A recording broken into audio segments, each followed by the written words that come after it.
Olá, eu me chamo Diego Moraes, sejam muito bem-vindos ao meu canal. E o vídeo de hoje nós vamos abordar o 8º capítulo do livro Saber dos Antigos de Giovanni Reale. Bem, antes de tudo gostaria de pedir sua curtida, seu compartilhamento e seu comentário para que a gente possa engajar o canal e trazer mais conteúdo relevante para vocês. Vamos lá. E só uma informação, esse é um dos vídeos que a gente está fazendo, dando continuidade à leitura do livro Saber dos Antigos, e cada vídeo está abordando um capítulo. Só que é importantíssimo que você vá ler o texto original, porque esse livro é fantástico e é claro que eu não tenho como trazer todas as coisas que estão no livro para o vídeo. Ficaria muito maçante, ficaria um vídeo muito extenso. Então, leia o livro, porque nada substitui a leitura do livro. E aí, esses vídeos servem para você complementar alguma coisa e tirar algumas informações. Então, não deixe de ler o livro, que é muito importante. Vamos lá, resumo do 8º capítulo. Individualismo levado ao extremo. Sócrates, conhece-te a ti mesmo.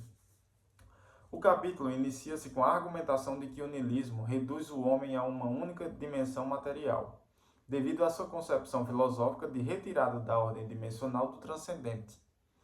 Sendo assim, esse homem torna-se unidimensional, conforme a passagem transitória do campo da metafísica para o campo da física. Dessa forma, o homem se atomiza por ser algo ligado apenas e exclusivamente à natureza das coisas. Ou seja, se vocês pararem para pensar, durante todos esses vídeos que a gente está abordando sobre o livro, Os Saberes Antigos, existe sempre essa ideia niilista percorrendo nos capítulos, e a filosofia niilista fundamenta a crise que a gente está vivendo atualmente. Ou seja, existe sempre esse embate entre a filosofia relativista contemporânea e a filosofia realista clássica, que vem dos gregos. Então, nesse debate, você pode identificar que o niilismo ele está entranhado nessa filosofia relativista. E aqui, mais uma vez, ele está tirando essa ideia de metafísica, essa ideia de transcendente, essa ideia de pertencimento a algo mais elevado e colocando o homem como o detentor de todas as coisas, ou seja, a coisa mais importante. Por quê? Porque ele está colocando só no mundo físico, ou seja, o mundo que nós habitamos, a matéria em si é tudo que existe. E nesse sentido, o homem ele se torna superior porque ele tem o poder, tem o dom da razão, certo? Então, Nietzsche acreditava que o homem, né, o super-homem, seria aquele homem que está sobre todas as coisas, digamos assim. Só que nesse sentido, nós sabemos que não é dessa forma que é a realidade das coisas. Logo, o homem ele se atomiza. Por quê? Porque o homem ele decai quando ele acha que ele é algo que ele não é, certo? A partir disso, nota-se que, para esse homem imbuído do pensamento nihilista e com a compreensão do seu significado real, lhe basta não mais do que a queda na loucura e no absurdo. Entretanto, há pessoas que aderem ao niilismo inconscientemente da sua teoria filosófica. E nesse niilismo pragmático, porém desvirtuado, infere ao homem que, com a ausência dessa compreensão metafísica, o que importa agora é estritamente a satisfação pessoal, acima de tudo.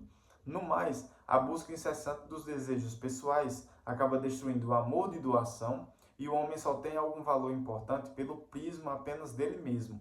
Assim, a sociedade se fecha em várias caixas individuais que buscam apenas a satisfação do seu próprio ego. Bom, aqui é claro o texto, quando ele fala que existem pessoas nihilistas de verdade, né, que leram a filosofia de Nietzsche, que aderem à teoria de Nietzsche. Porém, existem outras pessoas que também aderem ao niilismo, só que de forma mais inconsciente, ou seja, nunca leu nada sobre Nietzsche, não tem a ideia dessa filosofia, dessa teoria filosófica, mas adere isso nos seus costumes. Ou seja, na prática, a pessoa age de forma niilista. A pessoa encara o mundo só do ponto de vista material, só do ponto de vista físico, e dessa forma, essa pessoa ela se rebaixa. Por quê? Porque achando que a coisa mais importante é sua satisfação pessoal, ela acaba não dando valor a coisas que tem mais valor. Ou seja, ela não empreende seu tempo, a sua dedicação, o amor de doação, como é dito aqui no texto, para as coisas mais elevadas e mais importantes. Entende? Para as pessoas, para a família, para Deus, para a própria espiritualidade em si.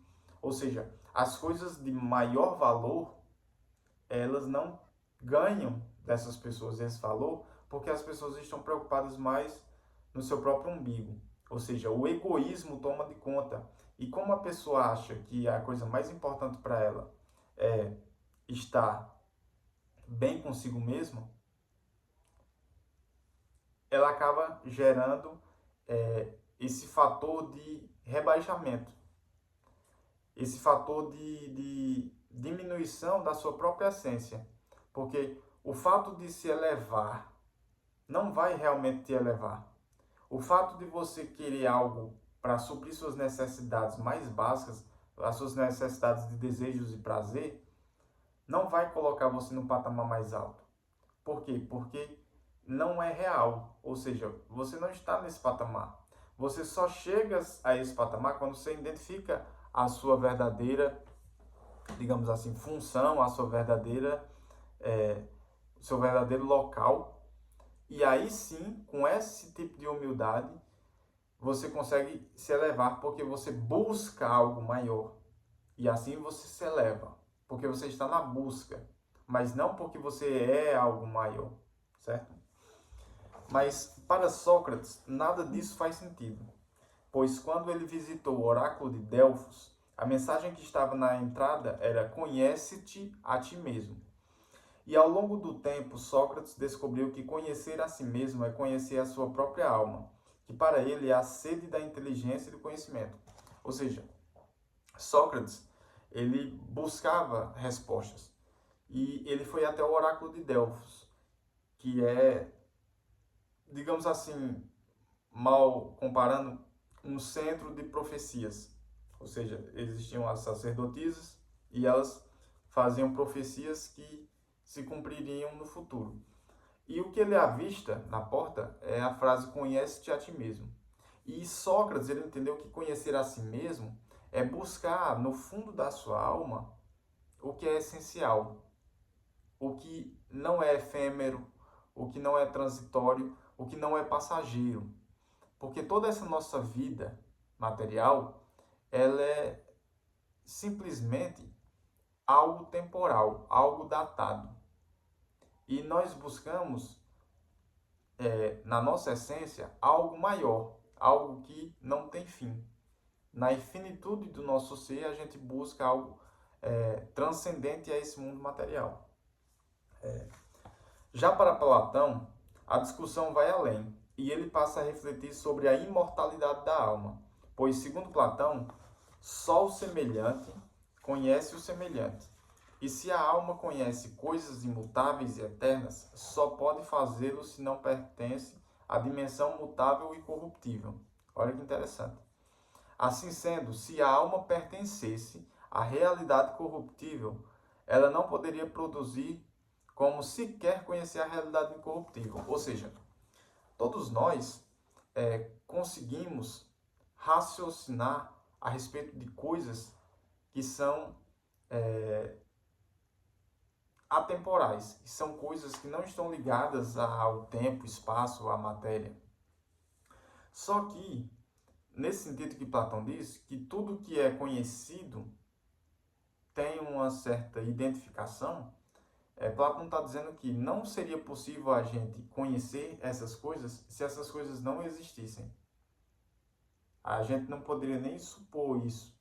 Então, essa realidade que ela não é incorruptível, não é corruptível, digamos assim, essa realidade supra a nossa realidade, acima da nossa realidade, ela nos eleva. E nós podemos identificar pela razão ela, e assim a gente pode entender que é real e a gente deve buscar imediatamente isso.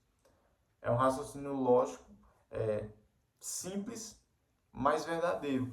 Porque se nós entendemos que existe um certo tipo de justiça, um certo senso de bem, de amor, de verdade, Se a gente entende isso, se a gente não relativiza algumas coisas nesse sentido, se a gente vive em prol disso de certa forma, por mais que a gente seja relativista, mas na maioria dos momentos da nossa vida a gente tem essa ideia de hierarquia, de bem, de verdade, dessas coisas que não pertencem a esse mundo. Se a gente entende isso, a gente também vai entender que é fato que a gente deve buscar isso, porque isso está acima de nós.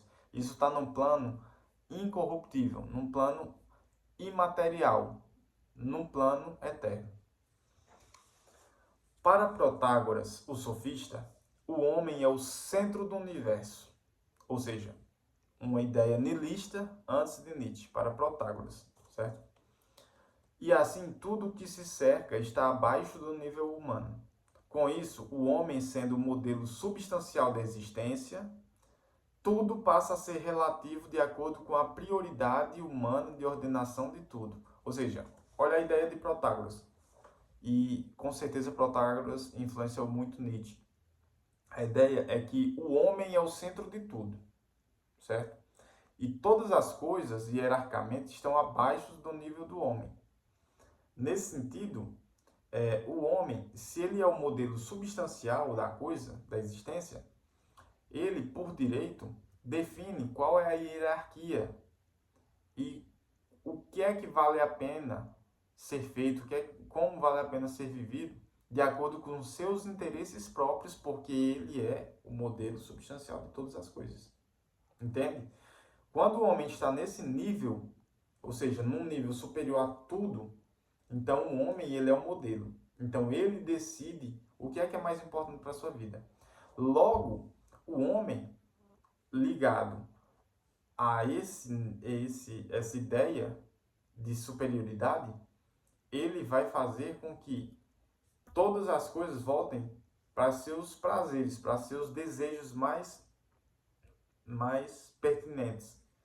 Nesse sentido, o homem ele vai, através dessa filosofia, buscar sempre os vícios, ou seja, sempre aquilo que dá mais conforto para ele e dá um estado de bem-estar maior para ele.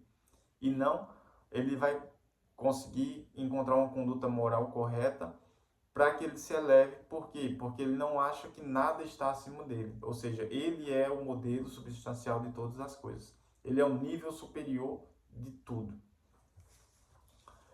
Platão contraria totalmente essa visão e afirma que Deus é a medida de tudo. E como o homem é apenas um produto legítimo de Deus, ou seja, uma criatura do Criador, quando o homem mata Deus, o homem consequentemente também morre. Isso aqui é fantástico. Platão está falando o seguinte: a medida de todas as coisas não é o ser humano, não somos nós, é Deus. Sendo Deus a medida de todas as coisas, nós somos criatura de Deus. Ou seja, nós somos criaturas legítimas. Nós fazemos parte da criação de Deus. Nós somos superiores às outras criações de Deus. Nós estamos num nível intermediário. Mas nós não somos Deus. Nós somos criaturas do próprio Criador. Logo, esse Criador, ele é magnânimo. E assim, deve-se o homem toda honra, toda glória para o próprio Deus. Porém, quando o homem desvirtua isso, quando ele mata Deus nesse sentido metafísico, ele também morre, porque ele é uma criatura do Criador. Ele tem esse elo de ligação. E quando o homem mata Deus, ele também mata a sua própria alma. E assim ele se perde num mundo de divagações filosóficas totalmente esquizofrênicas, como o próprio niilismo. Então, basicamente é isso. Esse capítulo é excelente, mas isso aqui acho que deu para sintetizar tudo que o capítulo traz. Obrigado pelo sua curtida, seu compartilhamento, seu comentário que você já deve ter feito. Te aguardo no próximo vídeo e até a próxima.